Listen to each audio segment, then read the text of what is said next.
All right, everyone, y'all ready? Yeah. All right, so digital tools, obviously, you guys know how important that is. Greg is in for a real treat, being that you're the last symposium for the day. After you, it's happy hour. Yeah. So I think that's the meetup for everyone, right? All right, not all say yeah at the same time, right? All right, so I'm Joe Chansey. I'm with Gadinsky Real Estate. We're a development brokerage shop, and one thing that is very important for us is data, right? For our clients to know where they want to be, where they should be, and also when to sell. So with Rockval, it works on the acquisition investment side of things when it comes to data. So I don't want to splurge or splash Greg's or rain on Greg Parade. So he's going to go in and explain to you guys what all the power of Rockval and what it can do and enhance our business and our industry. Without further introduction, Greg. Thank you. We got the last session of the day. Everybody's, I don't know, everybody's drinking somewhere. I guess it's all students on the front row. What school? Nova. You guys actually all should have access to this now. We're doing a lot of university partnerships throughout the country. So if anybody else has any other students? No? All right. So yeah, so essentially what Rockval does and what kind of this whole thesis is we're trying to take, this might sound scary, but we're trying to take the thinking out of real estate investing and acquisition. So, you're able to build your relationships while Rockval, with all the data that we have and the whole workflow that we have, we're able to bring all that market intelligence and make it so easy to make your assumptions when you're underwriting deals, looking at new properties, things of that nature. So the deal-making process is complex. How many people still use Excel? Primarily, Josh? Yeah, it's still Excel-based. And the issue with Excel is Excel does not automatically come up and get integrated with all these other data points. And when you don't have your modeling and your infrastructure integrated with data, you're missing a lot of value. And that's what we're trying to solve for. And why we're bringing on a lot more institutional level clients now, and they're seeing how fast we can actually make their entire process when they're underwriting deals. So I guess what kind of data would you need for your acquisitions or investment sales processes? I don't know, what kind of data you guys use? For one, the address, right? The location or the criteria for whatever you're surveying at that point. For sure. Size, price point, demographics. Yeah. Anything else? When you're looking at a rent roll, what kind of data would be helpful in the market? Market rate. The rates, things of that nature, right? So looking at capital, you have capital markets, you have the leasing, you have all your different comps. How about the three approaches of valuing real estate? Anybody, students, or anybody else? We're all asleep. You've got the income, costs, and then sales comparison.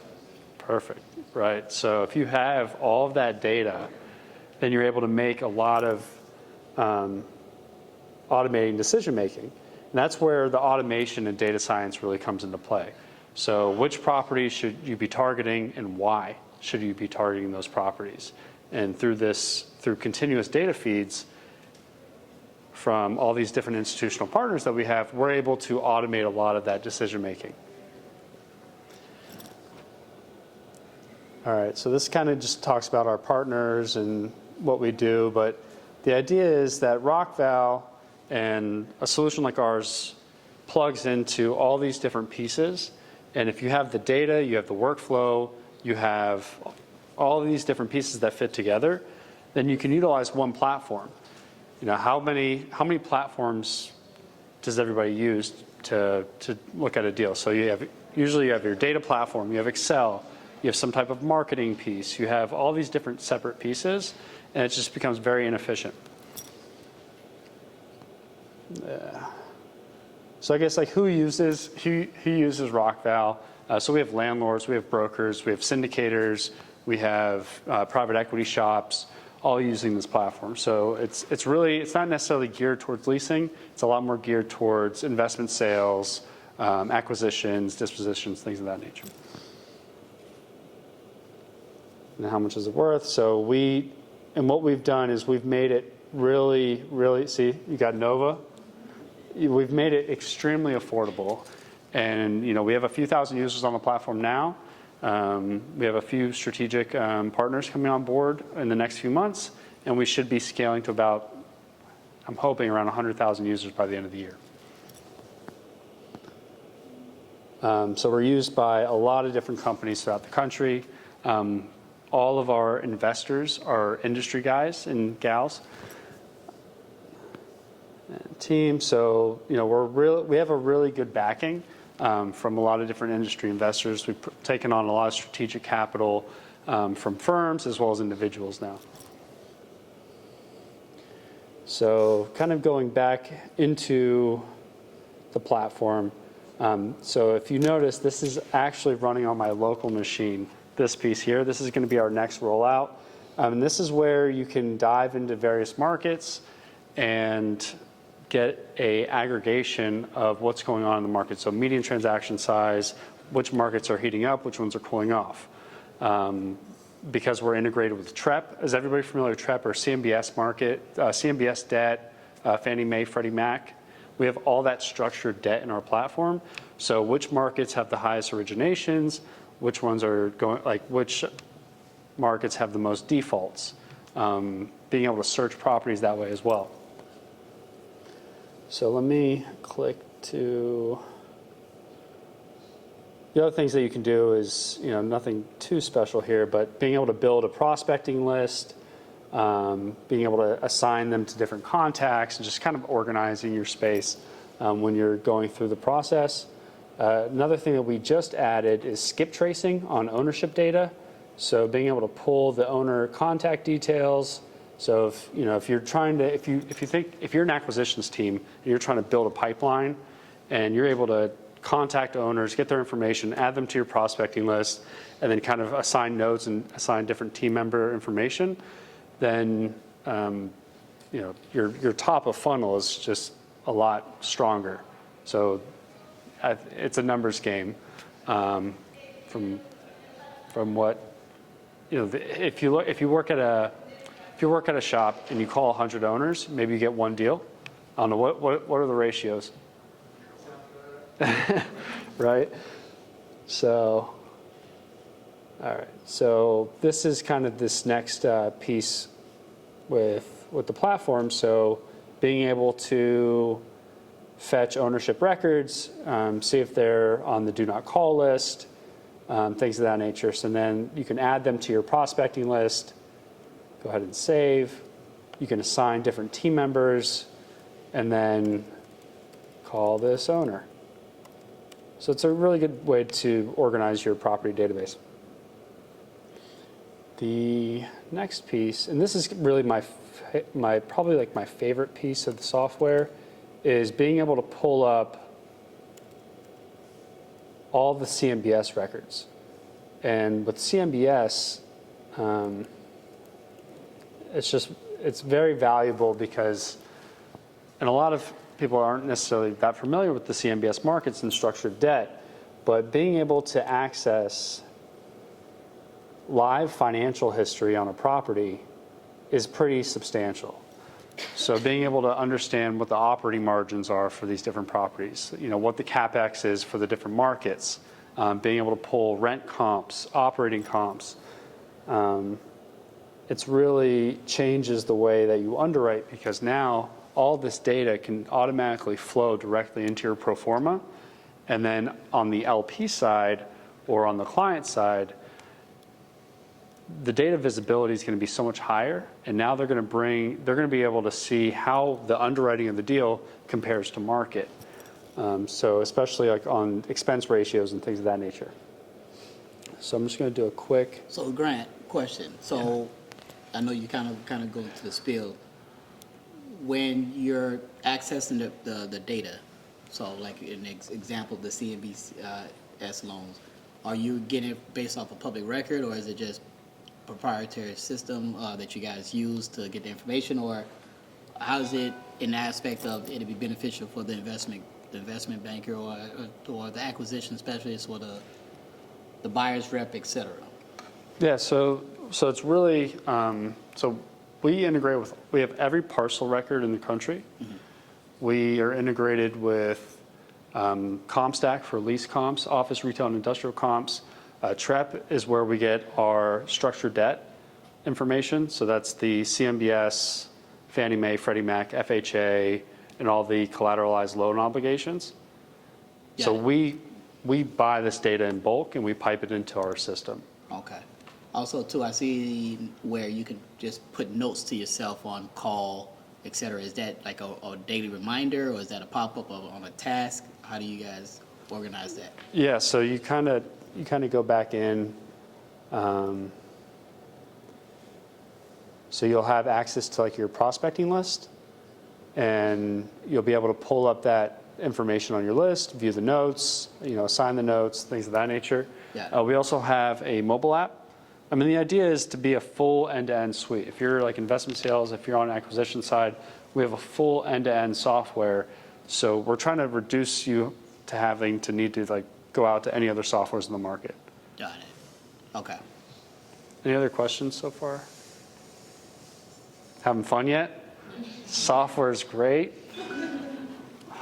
What do I sign? Yeah, there you go. You gotta be my hype man. So going forward, I know that this is on my local, so this isn't displayed, but basically the idea is that all this information gets piped in directly to your underwriting assumptions, and then we're able to tell you where you were underwriting compared to market, and then make recommendations to you based on where you fit compared to what the market's doing. So that's on my local quick. It's going to just take me a second. So right now I'm just doing like a quick pro forma. Basically, when you're, not every deal. Any other acquisitions folks in here? So I guess when you're looking at a deal first time, would you like just dive really deep into the deal off a first take? Would you like do like an Argus run, or you're going to put some quick numbers together and see if like it possibly makes sense? If we are working with somebody who's looking to acquire something, it will usually start with them having a rate of return that they have in mind for whatever type of investment. So if they have something mixed use, we would look at highest and best and see if the cost versus what it's going to generate is going to get them that rate of return. And then we find as many properties as possible that will accomplish that same goal. Yeah. But that's just like that's just like one divisor, right? Like you just need like an NOI and like a price, right? So like I don't know, somebody said earlier that you need to know a lot of math. I was in New York and listening to the head of real estate for Blackstone and KKR. Like real estate is it's like 5th grade math. Like it is simple stuff. Like the automation, the workflow, and that's where if you like, I've seen guys do deals on literally they just needed 2 numbers. You need 2 numbers to do a deal. So all this other stuff, the pro formas, like sure, like if you're a triple net and you're going to buy a Taco Bell and you know that it goes 3% every year and you're going to get your like pretty much guaranteed rate of return over a 10-year period, that's not hard, right? So like there's a lot of, I think where it comes down to is really managing all the different attributes and not just the pro forma, but all the different data and like really going into if you're on the acquisition side, you need to understand, you have to have contact with the person who's selling the property. You have to have models that are going back and forth. You have to agree on that. The file storage and things of that nature, so like actually transferring over the legal documents and having a transparent way of doing so, that's kind of where all these different email threads and all this wasted time is really done. And that's where we're continuously adding. And I'll show you what we're going to be releasing soon, and that's like the actual deal management. I need to send it to you. You need to send items to me. We need to have the signatures, the whole process. So I'm just going to do this quickly.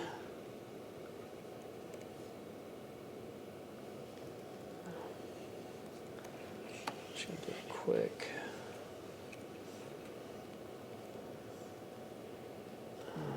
Rent per square foot per year. What am I doing? And this is where like the data, and I'm on my local, so that I'm doing a service to you, but this is where all that data shows you what assumptions that you can make, and that where you'd have like an auto-populate button to actually make this work. So let's say 6%.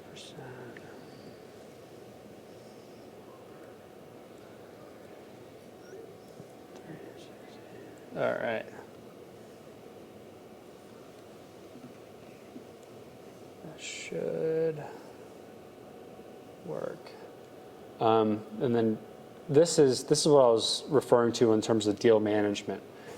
So being able to have your deal, have the documents behind the deal, submit it to different capital providers. So we're going to be integrating with various lending institutions, with private equity shops, hard money lending shops, and things of that nature. So now you have your deal, you have your data, and now you can submit your deal package to all the different service providers in one standard format. It's like when you applied to college, did you go to like the Common App? You can just click a button and it goes to all the different lenders. That's kind of what we're doing on the back end of this software. So this is our deal that we just put together. We have this interactive dashboard that you can go ahead and share with your investors, with your coworkers, and things of that nature. You can also generate a offering package. So I can just go ahead and upload a few images here. Retail 1. That one was a bad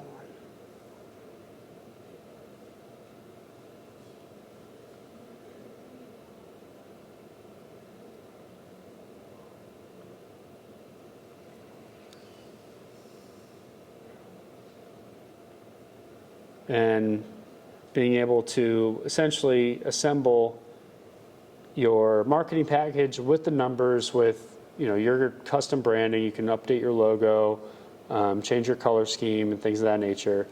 With a few clicks, click download. Now you have a nice PDF that you can go ahead and share that integrates the pro forma numbers, the data, and puts it into a nice marketing package in a few minutes. And that's where we're really trying to save people a lot of time in evaluating opportunities, as well as putting together their marketing packages and things of that nature.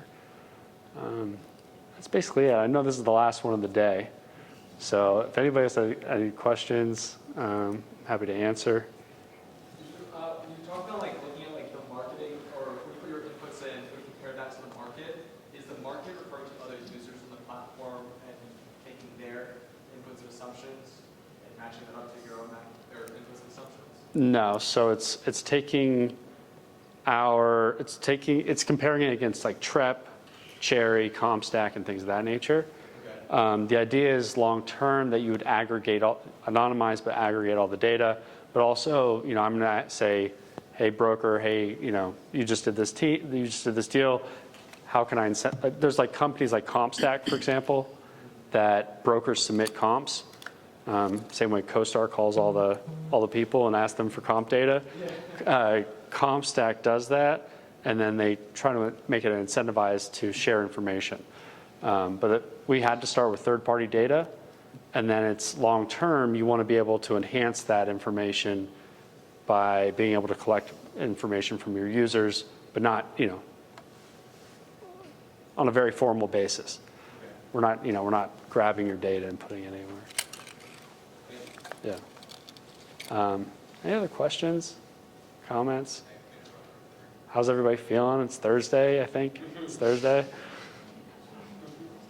There he is. So how much would all the data that you provide, if someone like me, if I were to go out and try and purchase TREP and CompStack and everything else myself, how much would that cost versus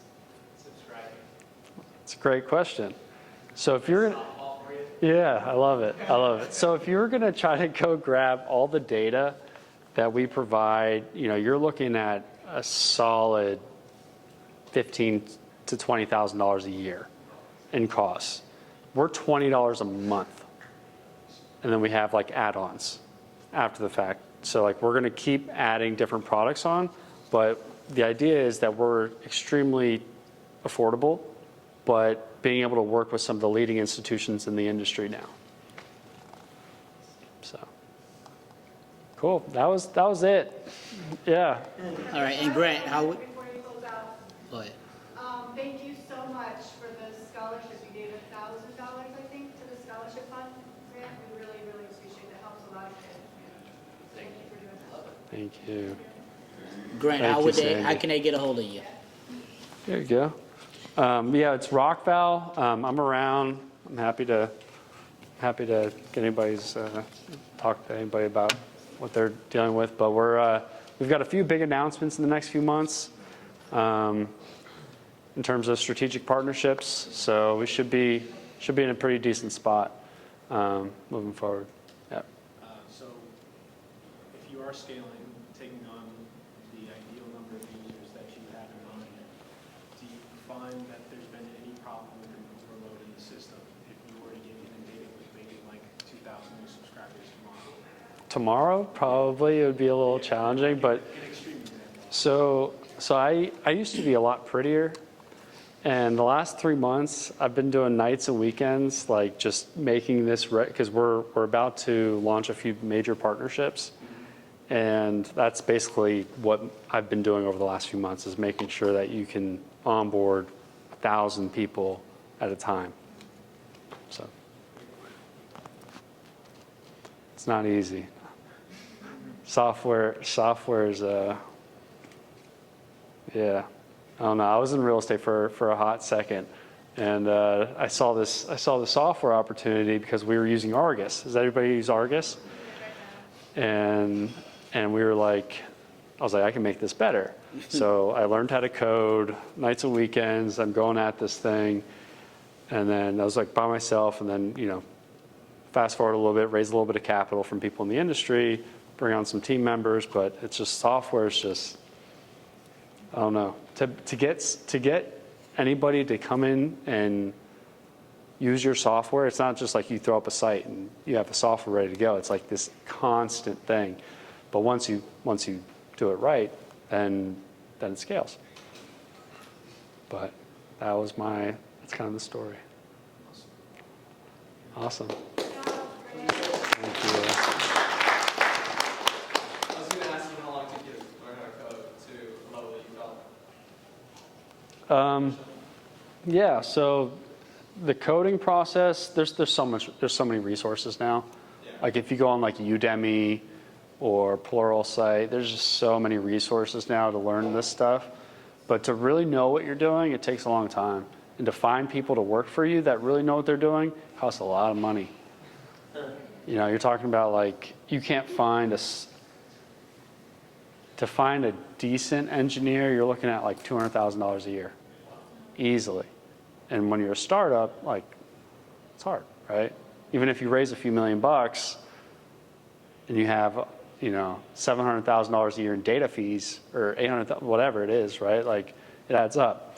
So yeah, finding the right people to do it, and like that's where like if you had a software idea, learning some of the principles yourself and like knowing what questions to ask, it's really important. That you were sharing. Yeah. Cool. All right, well, enjoy your happy hour.